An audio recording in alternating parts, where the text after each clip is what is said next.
tragic game of the postseason. We've got the Browns at the Steelers, and the Browns will not have a coach. Yeah. Their first time in the playoffs in 20 years, and they're just not going to have a head coach. Yeah, and I think he's going to win Coach of the Year. Flores and Miami didn't make it, so you're not going to have the Coach of the Year. It's so Browns. It's such a Browns thing. Yeah, absolutely. And I'm going to take the Browns money line and lose. You can look that right now. I cannot bring myself to bet on the Steelers in this game. I'm talking with Brian every week. I have to root for the Browns here. I'm going to root for the Browns for sure, but I'm going to bet on the Steelers. They're only -6. Like, the line didn't change even when the head coach was announced he was going to be out, which I don't really understand. We saw how the Lions did without their head coach. So I could see, like, it's not going to be an enormous, like, I don't know. I think head coaches are overrated besides Bill Belichick. Maybe Sean McVay too. Stefanski's game plan has been pretty simple all year. It's like run the ball, set up the play action. So I think they'll be okay, but I'm still taking the Steelers -6.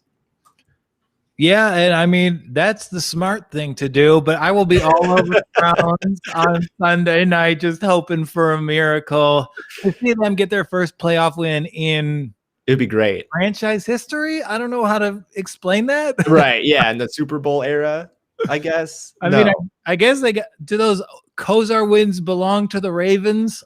Technically not, but right. The guys who worked there and built that team are in Baltimore. Yeah. Yeah. So, okay, I think there are better values on the Browns sideline. I like Baker over 1.5 touchdowns plus 115.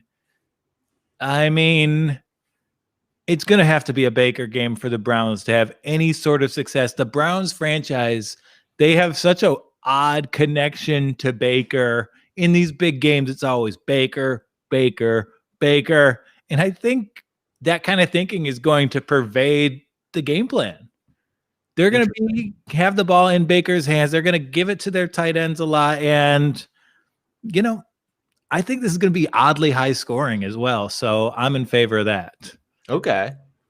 I could definitely see that happening. I'm going to go with Nick Chubb instead of Baker. Over 65.5 rushing yards.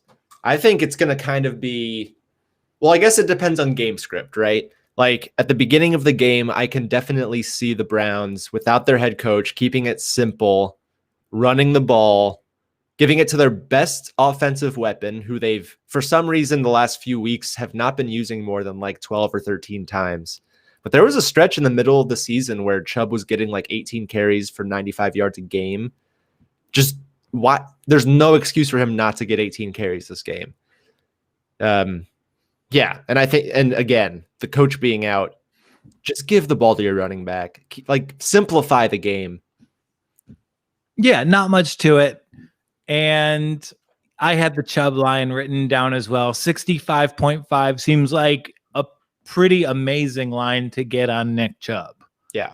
This guy is top 5 running back in the league. Yeah. Probably the second best pure runner in the league. So, yeah, he's going to be fed in a playoff game against their biggest rival, who's missing their nose tackle. And who has an amazing pass defense. Like, yeah. I don't know how well Baker's going to be able to throw the ball against this team, but they can run it. Yeah, and on the Steelers side of the ball, Sam, I think I had a typo when I sent you this pick, but I like Ben Roethlisberger over 41.5 pass attempts. Love that. If you look at his game log, he's hit this 60% of the time on the year. This goes with my hypothesis that this will be a high-scoring game, so I love that from Ben. Yeah. I think last time he was in the playoffs, he threw the ball like 59 times or something. Like, I agree that he's going to have to throw the ball a ton in this game. I also have a Roethlisberger pick. Over 291.5 passing yards. Goes along with your pick really well. And yeah, the biggest reason is that the Steelers absolutely cannot run the football. They are terrible. They're the worst rushing team in the NFL at running the ball. He played 15 games this year. He threw the ball over 600 times.